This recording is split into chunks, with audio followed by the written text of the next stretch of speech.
Hello and welcome to another video here at Frontline Model Hobbies, or what you could call a teaser video.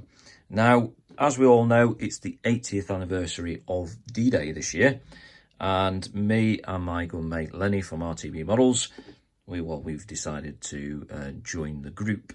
If you can't beat them, join them. So pretty much Lenny's going to be doing a 1/48 Italeri A20B, and he's already done his sneak review. Or preview, shall I say. So if you check out his channel, he's done a really good, fantastic video. So pretty much I'm doing, as you can see, the B-25, the RF1. Now, some people may be thinking, well, why aren't you doing the HK Models one? Well, pretty much I want to do a Mitchell Mk.II. I could kit bash the two kits and make a really fantastic kit, but nobody's got any time for that, or either the money, you know, it's quite expensive, the HK Models one. So pretty much everything's all here and ready to go for an RAF Mitchell Mk.III. So yeah, it is a great kit in a fashion. It's old school, but not many people know this. It's not academies, it's accurate miniatures. So if you go on Scalemates, you'll find out it is an accurate miniatures kit.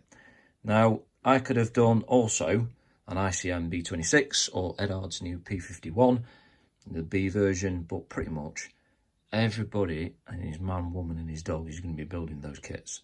So not many people build this particular kit, the Mitchell Mk.III in RAF markings with the D-Day stripes and all this and the other. And I wanted to address a situation that I had on my last build because I messed up this kit. Yes, I nosed it up. Anyway, so this is pretty much not going to be an inbox review. It's going to be a quick waft over of the highlights of the kit, look through the instructions, and bada bing, bada bum, done. So anyway, let's have a look in the box. And straight in the box, what you have is a sprue. So you've got your cowlings and your bombs there. You've got all the clear parts. You've got all the clear parts to do pretty much, and the J as well. So you could do whatever you want. You've got the wings, fuselages, and yada yada yada, and all the internal parts and the wheels. So let's have a look at the instructions. Right, as I said, instructions, it's going to be a very quick walkthrough, literally seconds, but with Academy you've got these pull-out sheets, which I particularly don't like. But anyway, so you can pause this at any time as you wish. And as you can see, it is a classic airframes kit, as you can see from the instructions, as it goes down and it goes together. And that's what I messed up on, putting the nose onto the fuselage. But oh well, putting the tail planes together, the wings, the engines are not too bad from the kit, but I've got resin ones, so as you can imagine, it's going to be fully out of the box. The sprue callouts, and the Academy version has got a manual too for the RAF version, so you've got different bombs, I suppose, and this, that and the other, and you've got some mass set in the kit, which is very nice indeed. And also you've got your call outs there. So yeah, I'm doing that one or something of that similar nature, but it's going to be obviously D-Day. And there we go. So very quick overview over the Decals. Now, they're done by Academy themselves, so they're not cartograph, but they're very bloody shiny. Look at them. Woohoo! Now, they're very thin. They look all right. They haven't got every iteration of number and this, that and the other, so you could probably slit it and cut them around and whatever to do different versions. But pretty much, yeah, you've got that there. And also, you've got a mass sheet, which is, it's like it's on toilet paper, you know. But anyway. So like I said, the sprues are going to be very quickly done.